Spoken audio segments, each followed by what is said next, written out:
Hello friends, good morning सभी को। आज हमारा टॉपिक जो है वो पढ़ने से पहले हम लोग एक मोटिवेशनल कोट्स देखेंगे जो कि आपको बहुत ही एनर्जी देगा और आपको अपने लक्ष्य को प्राप्त करने में बहुत ही हेल्पफुल रहेगा। तो दोस्तों, आज का मोटिवेशनल कोट है, जीत और हार आपकी सोच पर निर्भर करता है। जीत और हार आपकी सोच पर निर्भर करता है। मान लो तो हार होगी और ठान लो तो जीत होगी। तो दोस्तों, अगर हम लोग खुद ही पहले से ये मान लेते हैं कि हार जाएंगे, हम इसको नहीं प्राप्त कर सकेंगे, तो आप वैसे ही हारे हुए हो। लेकिन अगर आपने ठान लिया है कि मैं कर सकता हूं, तो आपकी सफलता निश्चित है। तो ये आज का हमारा मोटिवेशनल कोट के साथ ही हम लोग हमारे टॉपिक को नेक्स्ट करेंगे। और हमारा टॉपिक चल रहा था पदार्थ, द्रव्य, यानी कि हम बोल सकते हैं मेटल। और आज हम पढ़ेंगे पदार्थ की अवस्थाएं, यानी कि स्टेट्स ऑफ मैटर। और मैंने आपको बताया था कि सामान्यतः पदार्थ की अवस्था मुख्य रूप से 3 प्रकार की होती हैं: ठोस अवस्था, द्रव अवस्था और गैसीय अवस्था। तो इन्हीं के बारे में अपन थोड़ा डिटेल के अंदर पढ़ेंगे। तो सबसे पहले हम लोग इस तरीके से टेबल बनाएंगे। हम लोग कंपैरिजन करते हुए पढ़ेंगे ताकि आपको आसानी से समझ में आ जाए। पहली हमारी हो जाएगी ठोस अवस्था,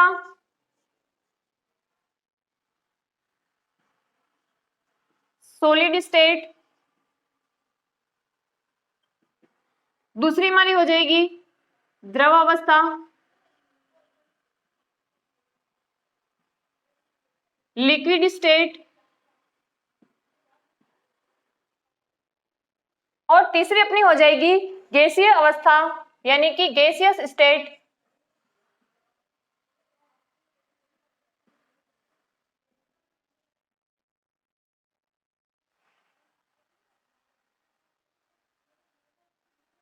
अब फ्रेंड्स, बहुत सारे स्टूडेंट्स बोलते हैं कि पढ़ने का मन नहीं करता है, या फिर बहुत सारे बच्चे बोलते हैं कि बार बार कोशिश करने पर भी मैम सिलेक्शन नहीं हो पा रहा है।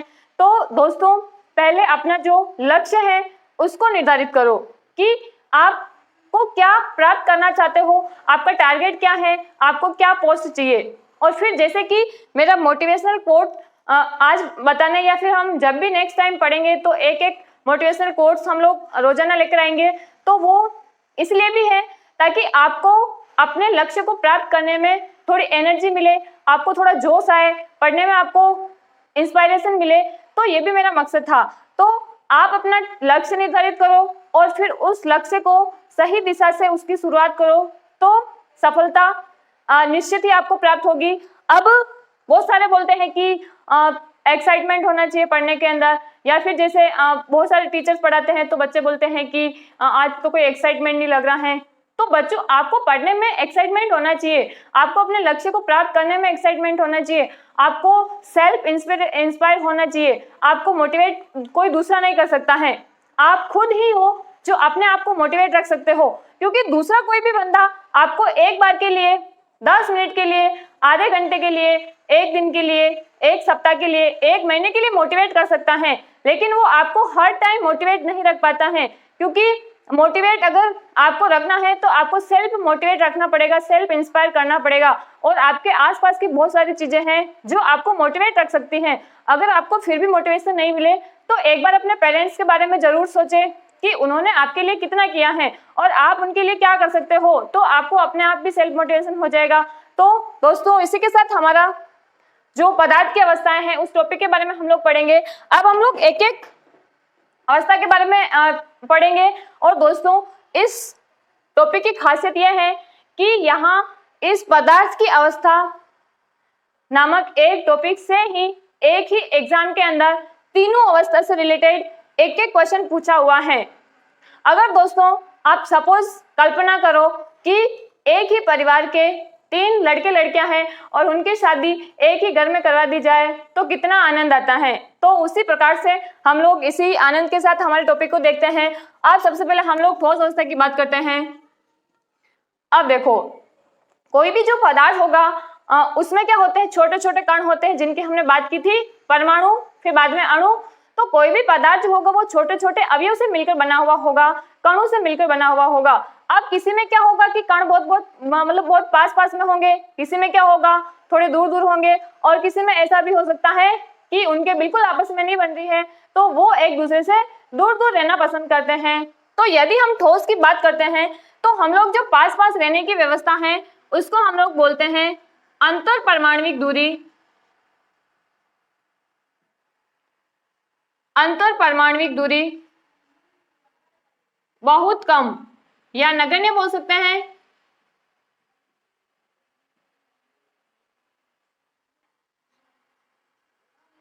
अंतर आणविक भी बोल सकते हैं, इंटर मोलिक्यूलर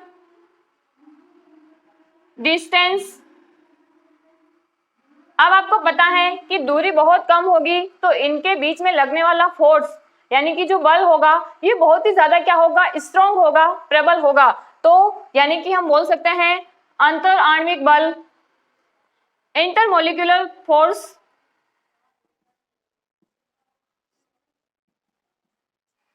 और ये क्या होगा, बहुत ही स्ट्रॉन्ग होगा, प्रबल होगा। आप इसको ऐसे भी समझ सकते हैं जैसे कि फैमिली वाले लोगों में अगर बहुत स्ट्रॉन्ग बॉन्डिंग है तो वो आपस में मिलजुल के रहते हैं, पास पास में रहते हैं। लेकिन अगर उनके आपस में नहीं बन रही हो यानी कि डिस्टेंस ज्यादा हो, इसका मतलब क्या है कि उनके बीच जो फोर्स है या हम लोग कह सकते हैं कि मेल मिलाप बहुत कम है। तो आप इसको ऐसे भी समझ सकते हो कि दूरी बहुत कम है यानी कि बहुत पास पास में है, तो जो फोर्स होगा ये बहुत ही क्या होगा, स्ट्रॉन्ग होगा। तो ये दोनों पॉइंट आपको समझ में आ गए होंगे। फिर बात करते हैं इनका आयतन। तो जैसा कि मैंने आपको बताया था कि ठोस जो होते हैं ये कठोर पदार्थ होते हैं, जैसे कि आपका अपना प्यारा सा मोबाइल जिसके बिना आप नहीं रह सकते हो, तो ये जैसे आप उसको मोड़ोगे तो ये मुड़ेगा नहीं, यानी ये क्या है, कठोर पदार्थ है। तो ये क्या है, ठोस है। तो ठोस की आकृति जैसी शेप है वैसी की वैसी रहेगी। आयतन यानी कि जितनी वो जगह घेरता है वो भी क्या रहेगी, फिक्स रहेगी। तो हम लोग ये कहेंगे कि आयतन निश्चित होता है यानी कि चेंज नहीं होता है समय के साथ या परिस्थितियों के साथ। इसी तरीके से हम लोग यदि आकृति की बात करेंगे तो आकृति भी क्या होती है, इनकी शेप भी क्या होती है, फिक्स होती है। और यदि हम नेक्स्ट बात करते हैं इनके गलनांक और क्वथनांक यानी कि मेल्टिंग और बॉइलिंग पॉइंट की, तो आपको पता है कि ये कठोर पदार्थ हैं, तो इनको गलाने के लिए या फिर इनका क्वथनांक यानी कि इसको गैसियस अवस्था में चेंज करने के लिए बहुत अधिक तापमान देना पड़ेगा। यानी कि ये मेल्टिंग पॉइंट और बॉइलिंग पॉइंट क्या होते हैं, बहुत ही उच्च होते हैं। यहाँ पर मैं लिख देती हूँ मेल्टिंग पॉइंट और इसको हम बोलते हैं बॉइलिंग पॉइंट। जैसे जैसे हमारे टॉपिक आगे चलता जाएगा वैसे वैसे आपको गलनांक क्या होता है, क्वथनांक क्या होता है, ये भी आपको समझ में आने लग जाएगा। अब ये हो गई हमारी ठोस अवस्था। अब यहाँ से जो क्वेश्चन पूछा हुआ है ये मैं आपको बाद में बताऊंगी कि किसमें पूछा हुआ था, क्योंकि जब पूरा तीनों अवस्थाओं के बारे में हम लोग पढ़ लेंगे तब मैं आपको उन तीनों क्वेश्चन के बारे में बताऊंगी और वो तीनों क्वेश्चन जो है वो किस एग्जाम में पूछे हुए थे वो भी मैं आपको बताऊंगी। अब ठोस में क्या होता है फ्रेंड्स, ये 2 टाइप के होते हैं। कुछ ठोस ऐसे होते हैं जैसा कि हमने नॉर्मली तो बात ये की कि ये बहुत ही स्ट्रांग होते हैं, इनका शेप इनका साइज क्या रहता है, ऑलमोस्ट फिक्स ही रहता है। लेकिन कुछ ठोस ऐसे होते हैं जिनके शेप को अपन चेंज कर सकते हैं, जैसा कि मैं आपको आगे उदाहरण बताऊंगी। तो ठोस अवस्था या ठोस पदार्थ 2 प्रकार के होते हैं।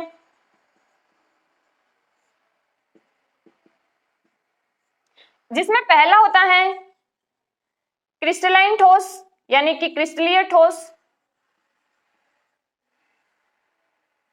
और दूसरे होते हैं अक्रिस्टलीय ठोस, क्रिस्टलाइन सॉलिड और दूसरा हो जाएगा अक्रिस्टलीय ठोस, अक्रिस्टलीय ठोस, जिनको हम लोग बोलते हैं अमॉर्फस सॉलिड या इनको हम लोग ग्लासी सॉलिड भी बोलते हैं। अब यहाँ पर 12th वालों के लिए तो इनकी परिभाषा भी इंपॉर्टेंट है, इनके गुणधर्म होते हैं, इनकी प्रॉपर्टीज होती हैं वो भी इंपॉर्टेंट है। लेकिन हम लोग कंपटीशन के एग्जाम की दृष्टि से देखें तो इनके उदाहरण बहुत ज्यादा इंपॉर्टेंट बन जाते हैं। तो क्रिस्टलीय ठोस यानी कि ऐसे ठोस जो कठोर होते हैं और जिनकी आकृति समय के साथ बिल्कुल भी परिवर्तित नहीं होती है। तो हम लोग यहाँ पर लिख सकते हैं अत्यधिक कठोर ठोस,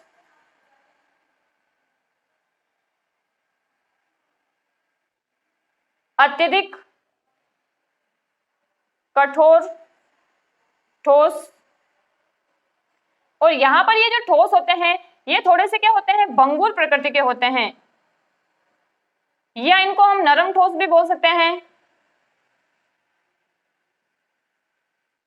अब हम लोग बात करें कि ऐसे ठोस कौन से हैं जिनकी आकृति चेंज नहीं होती है, तो जैसे कि हम लोग बात करें डायमंड की, यानी कि हीरा,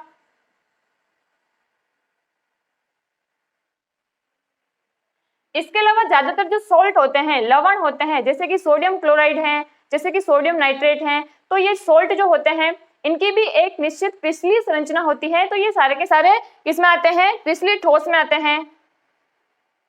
तो लवण, सोल्ट, और सोल्ट में जैसे मैं आपको उदाहरण बता देती हूँ, NaCl है, सोडियम क्लोराइड है, इसी तरीके से सोडियम नाइट्रेट है। इसी तरीके से हम लोग यदि वुड की बात करें, लकड़ी की बात करें, तो वुड को भी जनरली हम लोग चेंज नहीं कर सकते हैं, या वो समय के साथ भी चेंज नहीं होती है शेप, तो लकड़ी भी इसमें आ जाएगी। इसके अलावा क्वार्ट्ज की यदि हम लोग बात करें,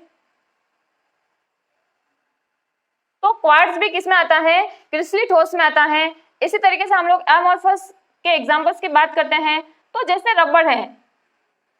अब आपको पता है कि रबड़ ना तो द्रव में आएगा ना गैस में आएगा, तो यानी आएगा तो ये सॉलिड में ही, लेकिन रबड़ को अपन खींच कर क्या कर सकते हैं, उसकी शेप को चेंज कर सकते हैं, तो ये किस में आ जाएगा, अक्रिस्टलीय ठोस में आ जाएगा। इसी तरीके से हम लोग बात करते हैं प्लास्टिक की,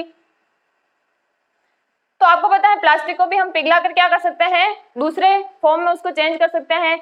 इसी तरीके से हम लोग बात करते हैं मोम की,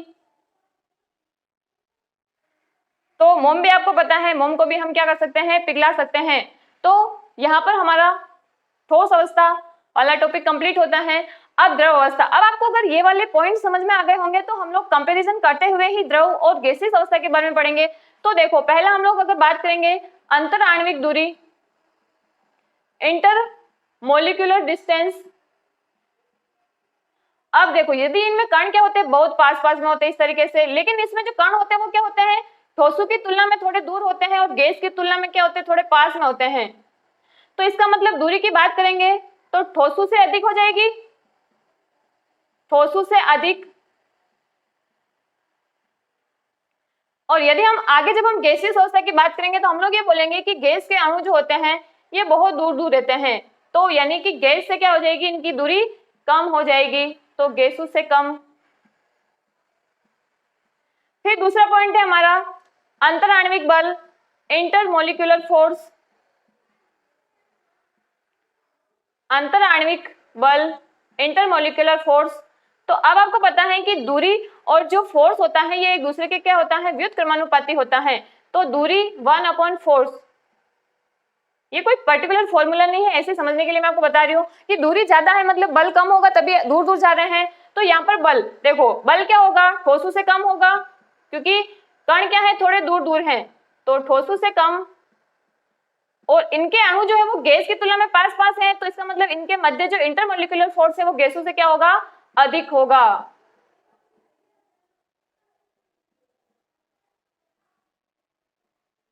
फिर नेक्स्ट पॉइंट की बात करते हैं आयतन की। तो आयतन की हम लोग बात कर लेते हैं। जैसे कि हम लोगों ने क्या किया कि 1 लीटर मतलब एक बीकर के अंदर या पात्र के अंदर या कंटेनर में हम लोगों ने 1 लीटर पानी लिया। अब क्या होगा, हमने उस पानी को एक शेप के पात्र से दूसरे आकृति के पात्र में हमने उसको डाल दिया, तो उसकी आकृति क्या हो जाएगी, चेंज हो जाएगी। मतलब पात्र जिस आकृति का होगा द्रव भी उसी आकृति का हो जाएगा, यानी पानी तो उतना ही रहेगा। इसका मतलब आयतन तो निश्चित होता है, लेकिन इनकी आकृति क्या हो जाती है, चेंज हो जाती है। तो आयतन क्या होगा, निश्चित होगा, और इनके अगर आकृति की बात करते हैं तो इनकी आकृति क्या रहती है, अनस्टेबल होती है, अनिश्चित होती है। और फिर नेक्स्ट हम लोग बात करते हैं गलनांक और क्वथनांक की। तो गलनांक और क्वथनांक जो है ये किस पे निर्भर करता है कि उनके बीच फोर्स कितना ज्यादा स्ट्रॉन्ग है, कितना ज्यादा वीक है। तो ठोसों की तुलना में इनका क्या होगा, कम होगा, क्योंकि इसमें कण क्या क्या है, दूर हैं, तो ठोसों से कम। अब दोस्तों, अधिकतर जो धातुएं होती है वो ठोस होती हैं, अधिकतर धातुएं। अब यदि हम द्रव अवस्था की बात करें तो द्रव अवस्था से जो क्वेश्चन पूछा जाता है ये बहुत ज्यादा इंपॉर्टेंट है।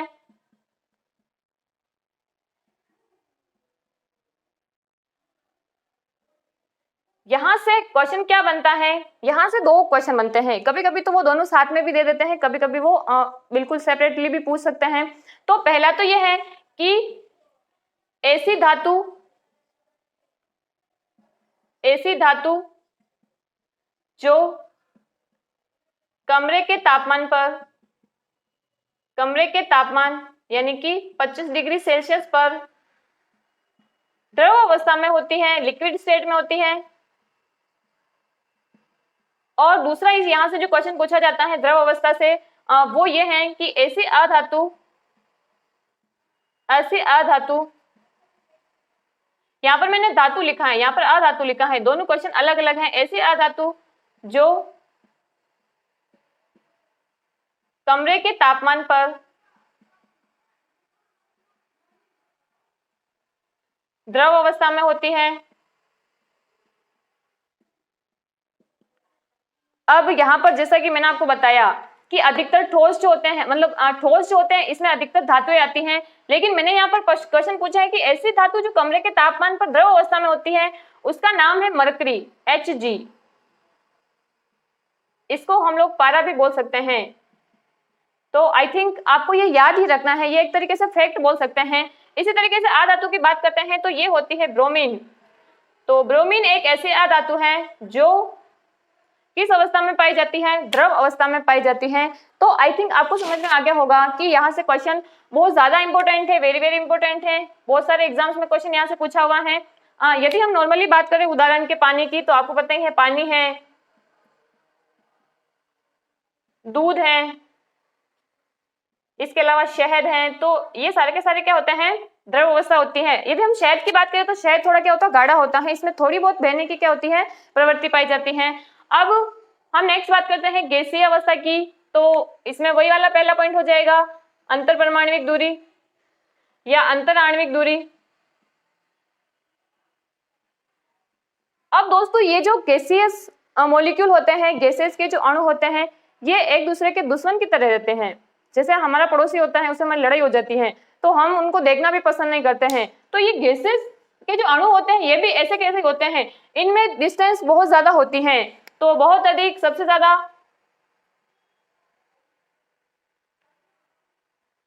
अब बात करें हम लोग अंतर आणविक बल की, इंटरमोलिकुलर फोर्स की। अब पता है ये दूर दूर जा रहे हैं, इनका मतलब इनमें किसी भी प्रकार का कोई बल लगेगा क्या, आकर्षण का बल लगेगा क्या, नहीं लगेगा। ठीक है, तो यहाँ पर बल जो होगा ये बहुत कम होगा या सबसे कम होगा। फिर तीसरी ओर बात करें हम इसके आयतन की, चौथी ओर बात करते हैं आकृति की। अब आयतन मतलब होता है कि ये जगह घेरती है, यानी कि जगह कितना घेरती है। दोस्तों जब आप कोई घूमने जाते हो तो आप क्या यूज करते हो, सेंट, परफ्यूम वगैरह यूज करते हो। तो आपने देखा होगा कि बाहर जाते ही मम्मी बोलती हैं कि पता नहीं ये क्या लगा के आ गया, बहुत ही सड़ रहा है, इस तरीके से, है ना। तो यानी कि फैल जाते हैं, गैसेस मॉलिक्यूल क्या हो जाते हैं, फैल जाते हैं, यानी कि ये स्पेस जितना ज्यादा इनको मिल सकता है उतने स्पेस के अंदर ये क्या हो जाते हैं, सेटल हो जाते हैं। इसका मतलब ये हुआ कि भाई इनका आयतन निश्चित नहीं है, और आकृति तो वैसे इनकी निश्चित नहीं है। ठीक है, तो आयतन अनिश्चित और आकृति भी क्या होती है, अनिश्चित होती हैं। जैसे कि किसी को मिठाइयों का बहुत ज्यादा शौक होता है तो उसको पता नहीं रहता है, कोई फिक्स नहीं होता है कि ये मिठाई इतनी खानी है, ये मिठाई इतनी खानी है। जितना ज्यादा खा रहे हैं ठीक है, और फिर वो फैलेगा कितना वो आप सब लोग अच्छे से जानते हो। ठीक है, तो आई थिंक गैसियस अवस्था आपको बहुत अच्छे से समझ में आ गई होगी। फिर हम लोग बात करते हैं मेल्टिंग पॉइंट और बॉइलिंग पॉइंट की। तो ये नेल के बराबर बोल सकते हैं, क्योंकि ये ऑलरेडी किस अवस्था में होते हैं, गैसियस अवस्था में होते हैं। ऑलरेडी ये बहुत दूर दूर होते हैं, इनका टेम्परेचर जो होता है वो इन सबसे क्या होता है, ज्यादा होता है। अब यहाँ से हम लोग बात करते हैं गैसियस अवस्था से, तो क्वेश्चन किस प्रकार के बनते हैं। सबसे पहले तो हम लोग वायुमंडल जो है ये वायु का एक मिक्सचर होता है, तो उसकी बात कर लेते हैं। तो वायुमंडलीय गैसें,